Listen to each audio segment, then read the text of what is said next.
పరామర్శిస్తాం. ఎవరన్నా యాక్సిడెంట్లో గుద్దితే యాక్సిడెంట్లో గుద్దినట్టు ఉన్నాడు, చనిపోయాడు యాక్సిడెంట్లో, ఆ కుటుంబం పాపం పెద్దలు కోల్పోయింది. మనం సహజంగా ఎవరింటికి పోవాలంటే చనిపోయిన ఇంటికి పోయి పరామర్శ చేస్తాం.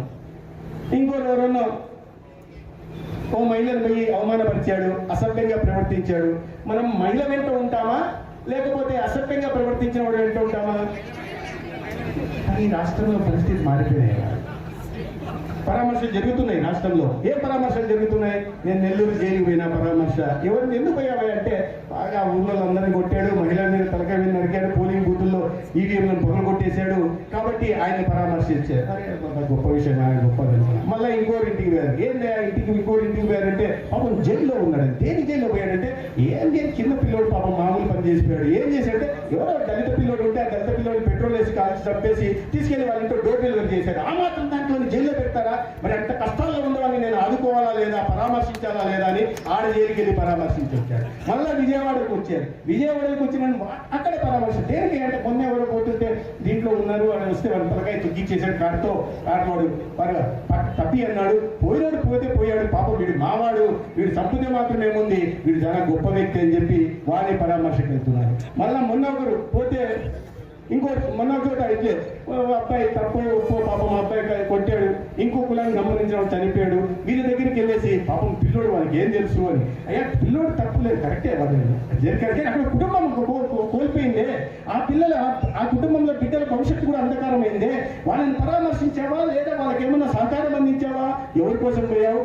వేల కోట్లు సంపాదించుకున్నావు, కుటుంబం దగ్గరికి పోయి వీడు చాలా పిల్లోడు. ఆ పోయినోడు ఏముంది, ఆల్మోస్ట్ 40 ఏళ్ళు ఉంటే అంతగానే ఏం బతుకుతాడు అని. మరి మీరంతా 50 ఏళ్ళు 60 ఏళ్ళు 70 ఏళ్ళు మేము ఉండాలా? మేము 30 ఏళ్ళు నేను ముఖ్యమంత్రిగా ఉండాలంటే, అంటే 55 ఏళ్ళు ఇప్పుడు నీకు 35 ఏళ్ళు అంటే 25 సంవత్సరాల దాకా నువ్వు ముఖ్యమంత్రిగా ఉండే రాష్ట్రాన్ని దోచుకోవాలి. కానీ పాపం మిగతా కులపంలు బీసీలు, యాదవ కులానికి సంబంధించిన వాళ్ళు, బీసీలు కుటుంబాలు మాత్రం 40 ఏళ్ల పైన వీడు బతికినా ప్రయోజనం లేదన్న వ్యక్తులు, వికృత మనస్తత్వం కలిగిన వ్యక్తులు ఇవాళ రాష్ట్రంలో ఉన్నారు. ఇది చాలా చాలా మనం మామూలుగా చూస్తుంటాం. మనకు ఇప్పుడే మన బాలయ్య గారికి పద్మభూషణ్ బిరుదు కూడా వచ్చింది. మీరు రాష్ట్రంలో ఎప్పుడైనా పొరపాటున రాదు, మళ్ళీ ఎప్పుడైనా వస్తుందా ప్రభుత్వం? రాదు. ఒకేలా వస్తే వాళ్ళు ముందే ప్రణాళిక పెట్టుకున్నారు. ఈసారి మేము ప్రభుత్వంలోకి వస్తే ఏంటి పద్మభూషణ్ గిద్దభూషణ్ అవార్డు వాళ్ళు పెట్టేది మేమే పెడతాం.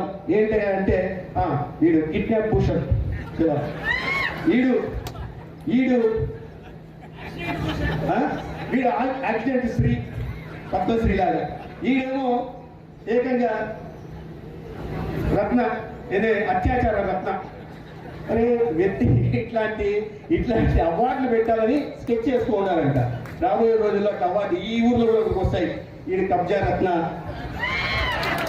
అవార్డులు వస్తాయి. ఈడ కూడా అవార్డులు తెచ్చుకోవడానికి చాలా మంది ఉన్నారు. పోయి ఇప్పుడు పాపం డిఎస్సీలో అవకతవకలు జరిగాయని పోయి కూర్చుంటున్నారు. నేను చూసా ఫోటో చూసి ఎవరు దీనికి అంటే జెన్జీ అన్నారు. జెన్జీ అంటే 1997 సంవత్సరం నుంచి 2012 దాకా పుట్టిన వాళ్ళని జెన్జీ అంటారు. దాంట్లో చూస్తే ఒక్కొక్కడు 1945లో, 1950లో, 1970లో వీళ్ళు పుట్టిన వాళ్ళు తప్పిస్తే 1997 తర్వాత పుట్టినోడు నేను భూతత్వం వేసి చూశాను. ఎక్కడ కనిపించలేదు. వీళ్ళంతా కూర్చొని మేము జెన్జీ అంటారు. అంటే అక్కడ జెన్జీ ఇదేది కాబట్టి జెన్జీ ఆలోచనలు వేరు. జెన్జీ ఎవరితో కలవాలో వాళ్ళతో కలుస్తారు, ఏ సమస్య మీద పోరాడాలో వాళ్ళతో పోరాడతారు, ఏ అవినీతి మీద కదం తొక్కాలో దాని మీద దొక్కుతారు. అంతే తప్పిస్తే జవాబుదారీతనాన్ని వాళ్ళు కోరుకుంటారు తప్పిస్తే మీలాగా ఊరికే అనవసరంగా అసత్య ప్రచారాలు చేసి దుమ్మెత్తి పోసి మీరు కడుక్కోండి, బురద జల్లాన్ని కడుక్కోండి అనుకునే వాళ్ళ అంతా జెన్జీ ఉండదు. అందుకని మీరు ఆ పోతున్న వాటిలో చేస్తున్న వాటిలో నిరాహార దీక్ష అంటారు. నిరాహార దీక్ష చేయండి, ఆడ చేసినట్టు మీరు చేయండి, పీడ పోతుంది. ఇంకా మొత్తం బ్యాచ్ నేను కూడా చాలా ప్రజలు కూడా సంతోషిస్తారు. ఇటువంటి కార్యక్రమాలు ఇవాళ రాష్ట్రంలో జరుగుతున్నాయి.